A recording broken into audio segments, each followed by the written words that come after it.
What's going on, everyone? Jason Capital here. Hey, if you can hear my voice before we really jump in, please give me a yes or a what's up in the chat section so I know you can hear me. Sean, what's going on, man? Good to see you. Derek, Andrew, Kim, Tim. Yep, we got a little yes waterfall now. All right, cool. So it sounds like everyone can hear my voice. Mr. X/Ryan, you there? Yeah, I'm here, man. He is there. Perfect. All right, cool. So gang, what's going on? Welcome to week 1 of the Capital Copywriting certification. This is going to be, I don't know about you guys, but I've been like stoked all week to get this class going. And I know I'm going to call him Ryan 50% of the time and Mr. X 50% of the time, because he plays 2 characters in real life. But I know we've been super pumped, and I know we're both super pumped about training you guys and teaching you guys and helping you guys with your copy and your conversions in a system, again, that has consistently generated the highest converting offers on the internet for basically the last 10 years. And at the same time, watching your homework, watching your questions, watching everything, so we can get our pulse on who here might be a good fit to come mentee under us and start writing copy for us. Because as you guys know, like, that wasn't some marketing gimmick. We are both completely looking for copywriters to join our team. And I know not all of you will want to. Some of you out there are making really, really good money writing copy yourselves already. We have some really, really successful copywriters in this group already. And, maybe you want to keep freelancing, but, that's what we're looking for. We're pumped. I'm going to start today with a quick story and then kind of set the groundwork for what is going to be going on over the next 6 weeks.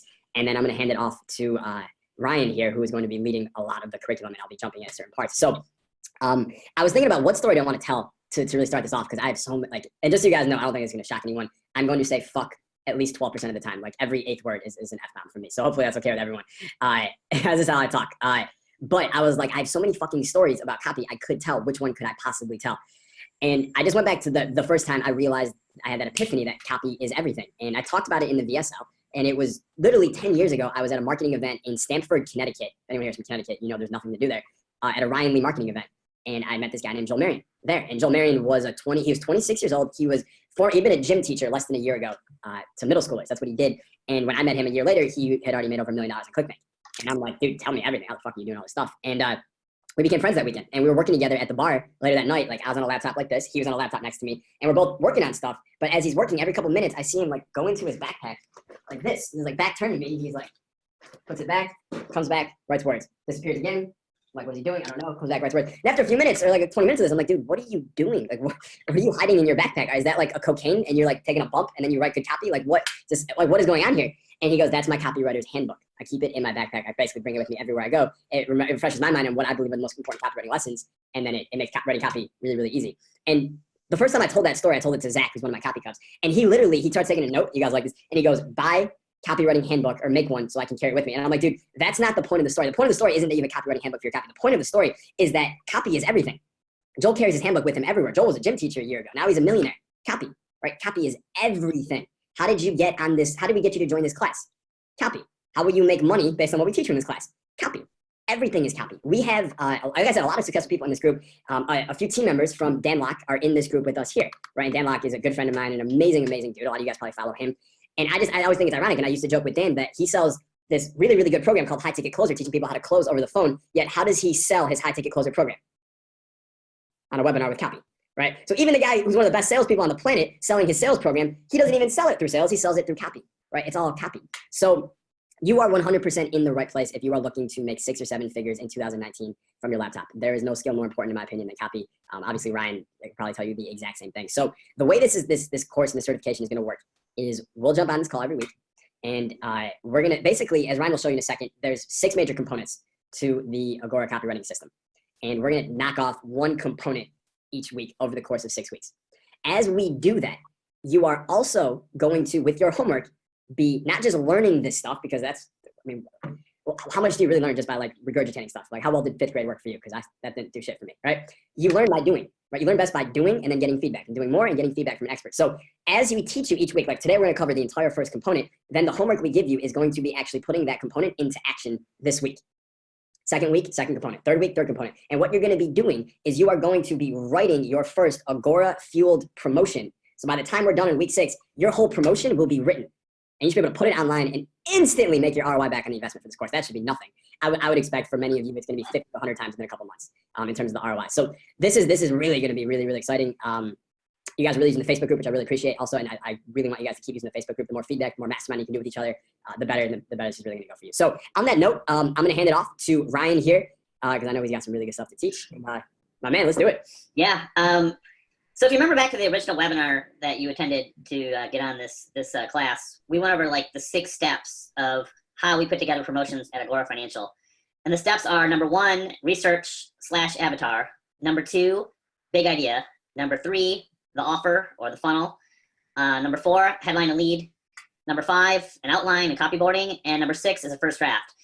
That's pretty critical. Most people do it ass backwards, meaning they try to start writing copy before they do all this prep work. And that's probably the biggest mistake I see people writing copy. And that's why most copy you see online is, number 1, crap, and number 2, doesn't work very well, because people are literally putting the cart before the horse. So over the next 6 weeks, we're gonna go through each of those steps every week.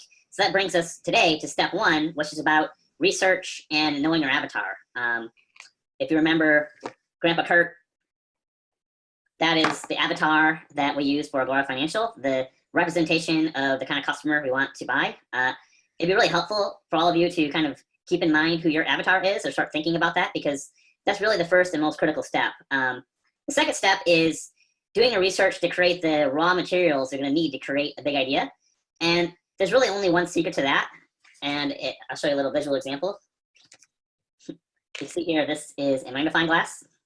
And the secret is what I call becoming a sales detective. And when I say sales detective, you can think of CSI or whatever TV show you want to think of detectives, like Sherlock Holmes. That's what we're looking for. I mean, it's about getting out and really digging deep and doing the research to find all the pieces and parts you're going to need to connect to create a big idea. One of the things we do for the copywriters we train in Agora Financial is we give them, at some stage of their training, an official sales detective badge. You can see I got this one at Target or Walmart. If you want, you can go there tonight and buy a whole bag of them for like $3. But basically what this gives you, and you should definitely get one of these, your sales detective badge, it gives you the right to use all legal means that you can to find the research you need for your sales copy. All legal means. So, right. Can you give an example of what that might be? That would mean everything you can do without breaking the law, or whatever your code of ethics is. Like, I've called prospects, I've taken trips to go visit locations, I've paid hundreds of dollars for books on Amazon. Anything you can think of. Basically, to be a sales detective, your only limitation is your own creativity and the law and your code of ethics. So, I wouldn't recommend breaking anybody's houses or illegally stalking anybody, but everything up to that point, you should definitely consider as if you want to be a sales detective. And I'll add here, like, one thing. So with one of my clubs working on this promo for this thing called the Power Voice. And part of the idea for the Power Voice is there's a study that was done at Duke University where the guy tested every voice tone of every CEO in the Fortune 500. And he found that CEOs with a certain voice tone made an extra basically almost 200 grand a year than their competition with one voice tone. So I was like, that's good. But if you're a sales detective, like Ryan's talking about here, you need to take it further. You need to email the doctor who did the study, like get his Duke email him and ask him, why the fuck did you not go on a hill with a megaphone and share this with the world? Because every guy should know about this voice tone. Because think about this, right? So most copywriters would never even think to email the guy who did the study, right? That's scary. I can't do that. No, you do that. You're a detective. You go all the way. If the guy responds and gives a quote, great. Now we have firsthand access as proof for the VSL. And if he doesn't respond, great. Now we can say we emailed him and he had no comment. Draw your own conclusions, right? So you get all this, you get such great material. If you do what Ryan's telling you, you actually become a detective here. I mean, I like to read just for fun, like detective novels. Like, one of my favorite novels is like Fletch. Like, it's the one, the movie's pretty funny, Chevy Chase, but the actual book, Fletch. And that guy he was like about a journalist. He was like an investigative journalist. And that guy would do anything. He put on disguises. He would like call people up and pretend to be somebody else. And that's the kind of attitude you need to have if you're going to be a sales detective. I mean, one of the things you need to do is just start talking to anybody that you can find that resembles or similar to your customers. Even better if you have customers or you know the kind of people you want to sell to, go and talk to them and just get to know them and ask them questions about what the problems are, what the frustrations are, their fears, desires, and really get to know them as a person. I mean, this little plastic thing is kind of fun to have like as representation, but in my mind, like, Grandpa Kurt's a real person, and like, I know him like I would know my own brother or uncle or anybody else. Gary Halbert used to go to like working class bars, like blue collar bars, and talk to the patrons in the bar, because those are the kind of people he's selling to. Like, one of the people I love to talk to are Uber drivers, because a lot of them are like boomer age people that are trying to get extra money, which is kind of for Agora Financial within the avatar. They're not grandpas, but they might be grandpas, I guess, because they might be in their early 60s. So you need to talk to anybody that's in your world that you encounter. Another thing too is to study what the prospect is buying right now. Ideally, you can find other offers in direct response, because then you'll know for sure whether or not those, if you see them often, you know they're working. But really, what else are they buying to solve the problem that you're trying to solve? If it's not anything direct response, like what are they buying at retail or however they buy things. This is where having a swipe file is critical. And I don't know if everybody knows the definition of a swipe file. If you don't know the definition of a swipe file, just put no in there so I can know how familiar everybody is in the chat. So, or put yes if you do know what a swipe file is. Cool. Okay, so I'm getting a lot of no's, so that's good. So what a swipe file is, it's your own personal file of successful direct response ads, and you need to start building one like today. Meaning every single ad you find in general that works in direct response, you should try to capture that as much as possible. You know, if it's a VSL, like get the video or get a transcript of the video, or if it's like a text one, to get the text as a PDF. If you can get swipes for your market, even better. But you need to start building a swipe file. Some of the promotions that we're going to ship you as part of your homework to read, that can be the core of your swipe file. You can start there and start studying those and collecting those to get ideas. So why, Brian, why is having this swipe file, where is it going to come in handy? It's going to come in handy later because you can actually template out offers. You can template out the structures of promotions. But it's just going to, number one, it's going to give you an amazing self-education in writing copy beyond what we could even do here, just by studying a promotion, if you can, every single day. That's what we have our new copywriters do.